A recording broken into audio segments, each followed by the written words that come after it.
المقلوبة على الطريقة الأصلية هعرفكوا ازاي تعملوها بأبسط طريقة وهتطلع معاكوا ناجحة حتى لو أول مرة تعملوها. كل الطبقات هتكون مستوية واللحمة دايبة كده زي ما انتوا شايفين. تعالوا أقولكوا عملتها ازاي.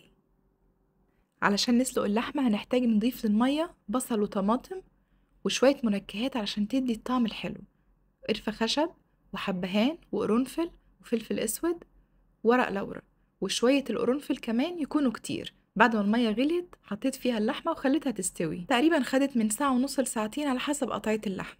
الخضار اللي هنستخدمه بقى في الوصفة دي هيكون عبارة عن بتنجان وبطاطس، لو حابين تضيفوا قرنبيط دي اختيارية، ولكن أنا بحبها بس بالبيزك البتنجان والبطاطس. قشرت البتنجان وأنا استخدمت 3 تقريبا نفس الحجم ده، وقشرت كمان البطاطس واستخدمت 3 حبات برضو، وطبعا الكمية دي ترجع لكم. بعد كده ابتديت ان انا اقطع البتنجان حلقات زي ما انتم شايفين وتكون سمكها تقريبا 1 سنتي. قطعتها، ممكن تقطعوها كمان بالطول زي ما تحبوا. التقطيع ده برضو اختياري حسب ما انتوا عايزين يكون شكلها عامل ازاي.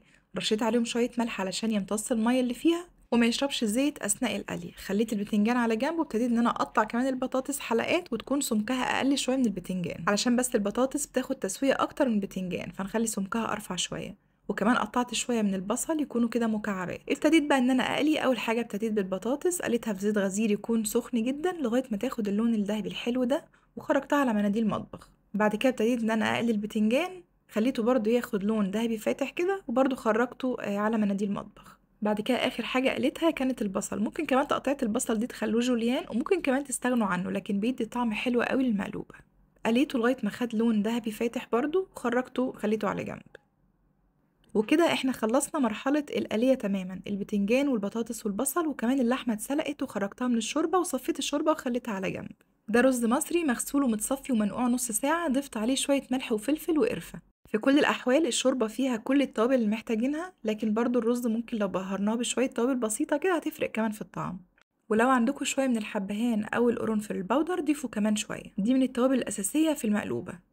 بعد كده بقى في حلة تكون واسعة نبتدي ان احنا نرص كل المكونات دي. الرص ده بقى يرجع لكم، انا طريقتي كانت تحت خالص كده، حطيت اللحمة وشوية من البطاطس والبتنجان بحبه يكون في حواف الحلة، وفي ناس طبعا بتحط تحت اللحمة والخضار كله وفوق الرز كله. انا ما بحبش كده بصراحة، انا بحب احط طبقات عشوائية. يعني زي ما انتم شايفين كده حطيت شوية من البصل، بعد كده حطيت طبقة من الرز ورجعت رصيت تاني نفس الطبقات، بس لازم احط اللحمة في اخر طبقة تحت علشان هي الحاجة الوحيدة اللي في المكونات دي هتستحمل التسوية. لو كنت حطيت الطبقة الأخيرة تحت بتنجان أو بطاطس كانت هتتهري مع التسوية. يعني طريقة الرص دي حاجة ترجع لكم.